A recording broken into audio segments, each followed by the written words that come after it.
အိမ်အိုလေးအေယာဝတီမြစ်ကမ်းဘေးက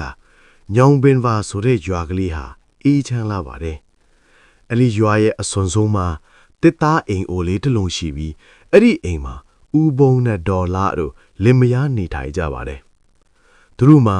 တီဟဆိုတဲ့တူးတဲ့ပေါက်သားလေးရှိတယ်။တီဟဟာငယ်စဉ်ကတည်းကရွာမှာနာမည်ကြီးတဲ့စူးပေသူလေးပါ။မိဘတွေကရသမျှပတ်စံနဲ့သားကိုအကောင်းဆုံးကျွေးမွေးပြုစုပေမဲ့တီဟကတော့မိဘတွေရဲ့ချွေးနွဲစာကိုတန်ဖိုးမထားတတ်ခဲ့ဘူး။သမင်းဝိုင်းမှာဟင်းမကောင်းရင်ပကံကိုလွှင့်တစ်တတ်တယ်လို့အဖေဖြစ်သူရဲ့ခါနာနာနဲ့လှုပ်ထားရတဲ့ငွေတွေကိုလည်းဂိမ်းစော့ရင်တငယ်ချင်းတွေနဲ့လဲပတ်ရင်ဖြုံတီးခဲ့သူပါ။တီဟအသက်20ကျော်လာတဲ့အခါရွာမှာမနေချင်တော့ဘူး။ကျွန်တော်ဒီရွာကရွှွတ်နံတွေကြားမှာမသေးချင်ဘူး။မြို့တက်ပြီးကြီးပွားအောင်လုပ်မယ်ဆိုတဲ့စကားနဲ့အတူမိဘတွေကိုစွန့်ခွာခဲ့ပါတယ်။ဦးဘုံတို့မှာရှိသမျှအဖိုးတန်လီတွေရောင်းချပြီးသားဖြစ်သူမြို့တက်ဖို့လမ်းစရိတ်ထုတ်ပေးခဲ့ရပါတယ်။မြို့ရောက်တဲ့အခါတီဟဟာလောကဒဏ်ရဲ့ရိုက်ခတ်မှုတွေကိုခံရပါတယ်။အစပိုင်းမှာအစမပြေမှုပေါင်းစုံနဲ့ရင်ဆိုင်ရပေမဲ့နောက်ပိုင်းမှာတော့စောက်လုပ်ရေးလုပ်ငန်းခွင်တစ်ခုမှာနေရာရလာပါတယ်။ဒါပေမဲ့သူရလာတဲ့အခွင့်အရေးတွေဟာသူ့ကိုရွာနဲ့ပိုဝေးစေခဲ့ပါတယ်။အလုပ်တွေပြီးနေတာအကျွေးတွေဆက်နေရတာတွေကြောင့်ရွာကူပြန်ဖို့မပြောနဲ့ဖုံးတောင်မဆက်နိုင်တဲ့အခြေအနေတွေဖြစ်လာပါတယ်။ရွာမှာတော့ဦးဘုံနဲ့ဒေါ်လာတို့ဟာညနေတိုင်းရွာထိပ်ကညောင်ပင်ကြီးအောက်မှာထိုင်ပြီးတားအပြန်ကိုစောင့်နေကြပါတယ်။ရွာသူရွာသားတွေကဦးဘုံတို့ရေ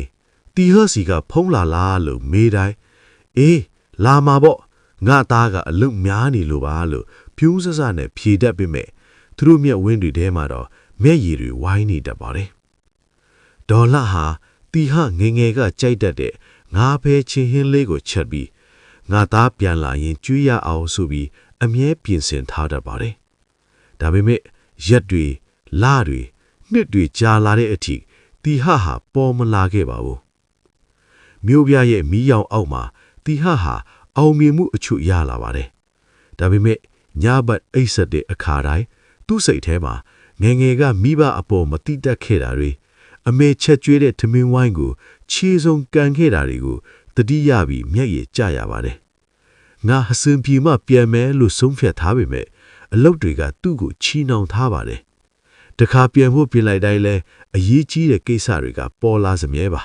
။ဒီနေ့မှာတော့ရွာကလူကြုံတယောက်မြို့ကိုရောက်တွေ့သွားပြီးတီဟကိုရှာတွေ့သွားပါတယ်။တီဟမင်းအဖေနေမကောင်းဘူးမင်းကိုလည်းနေ့တိုင်းမျောနေတာမင်းအမေဆိုရင်မင်းဖုံးဆက်မလားဆိုပြီးဖုံးအိုလေးကိုရင်ခွင်ထဲထည့်ပြီးအိတ်နေတာလို့ပြောလိုက်တဲ့အခါတီဟရဲ့ကဘာကြီးပြူကျသွားတယ်လို့ခံစားလိုက်ရပါတယ်။သူဟာရှိသမျှအလုပ်တွေကိုပစ်ချပြီးရွာကိုပြန်ဖို့ပြင်ပါတယ်။ဒါပေမဲ့လမ်းခရီးကမလွယ်ကူပါဘူး။မိုးရီတင်းထန်စွာရွာနေပြီးလမ်းတွေပိတ်နေပါတယ်။တီဟဟာကားမရတော့တဲ့အဆုံးလမ်းရှောင်ပြီးရွာကိုပြန်ခဲ့ပါတယ်။တီဟရွာထိပ်ကိုရောက်တဲ့အခါ